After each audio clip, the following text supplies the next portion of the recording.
Dengan Allah Subhanahu wa taala ini mudah. Seperti Allah berulang-ulang di dalam Al-Qur'an, "Innallaha ghafurur rahim." Sesungguhnya Allah Maha Pengampun. Sesungguhnya Allah Maha Penerima taubat.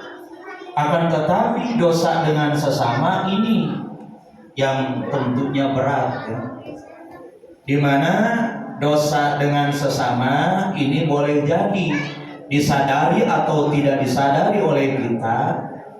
Di antaranya yaitu ada 4. Kalau masih ada 4 hal ini, maka segera kita lakukan. Yang pertama, boleh jadi kita pernah memfitnah orang, di mana yang namanya fitnah itu kita menuduh sesuatu tetapi tidak sesuai dengan kenyataan, itu fitnah.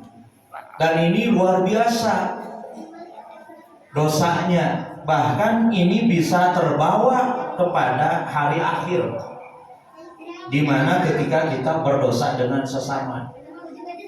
Maka agar tidak terbawa kepada hari akhir, maka lakukanlah kita minta maaf kepada orang yang kita pernah memfitnah. Yang kedua, boleh jadi disadari atau tidak disadari kita pernah melakukan ghibah. Apa itu ghibah?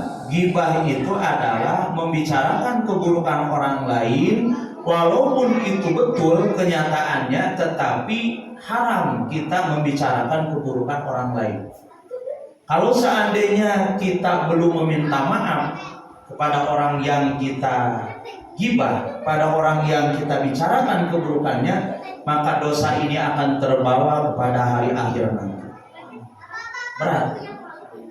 Kemudian juga disadari atau tidak disadari kita boleh jadi pernah melakukan namimah.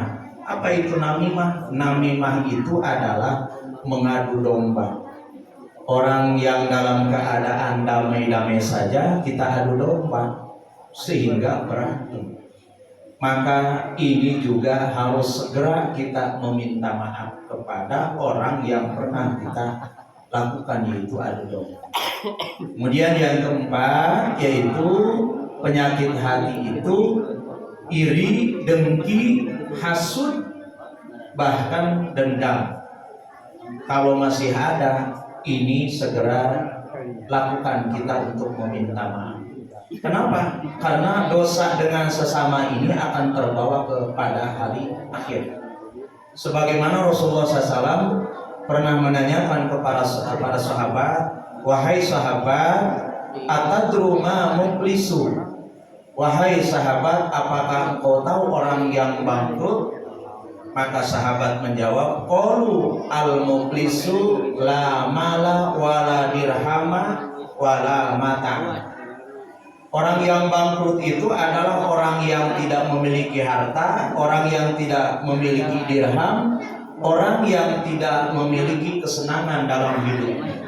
Bahkan ditambahkan dalam riwayat lain, orang yang bangkrut itu, kata sahabat, orang yang mengumpulkan harta sebanyak-banyaknya, kemudian dijadikan untuk usaha yang akhirnya semuanya habis, modal tidak ada, untung tak dapat.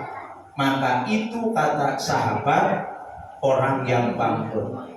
Kata Rasul, orang yang bangkrut itu bukan itu, tetapi orang yang bangkrut itu mayat yaumal qiyamati bi amali saum, bi amali sholat, bi amali zakat, bi amali saum. Orang yang bangkrut itu yang nanti pada hari kiamat membawa amal sebanyak-banyaknya, amal sholat, amal zakat, amal puasa, tetapi tidak ada semuanya habis. Untuk apa? Untuk menebus dosa dengan sesama yang dulu ketika di dunia belum sempat meminta maaf. Maka tentu akan membekas dosa dengan sesama. Mumpung kita ada kesempatan yang disadari atau tidak disadari kita pernah memfitnah, maka lakukanlah kita minta maaf kepada orang yang bersangkutan. Yang pertama, mari kita sucikan dari dosa, baik dosa dengan Allah, begitu juga dosa dengan sesama. Mari kita sucikan dari penyakit hati, karena penyakit hati ini luar biasa yang diungkapkan tadi. Kemudian yang kedua, lakukan ibadah oleh kita, yaitu berdasarkan ilmu. Lakukan ibadah itu berdasarkan ilmu.